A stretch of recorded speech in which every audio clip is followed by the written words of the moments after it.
जीवनमा नि कसैलाई पनि भ्यालुलेस भनेर कहिल्यै नहेर्नु, किनकि कुनै दिन फोहोर सम्झेर फालेको चिजहरू पछि यति खोजिन्छ नि।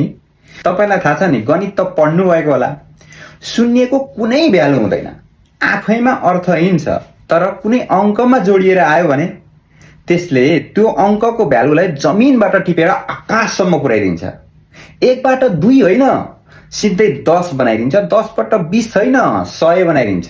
100बाट 200 होइन, 1000। 1000बाट करोड, करोडबाट 2 करोड होइन, 10 करोड बनाइदिन्छ।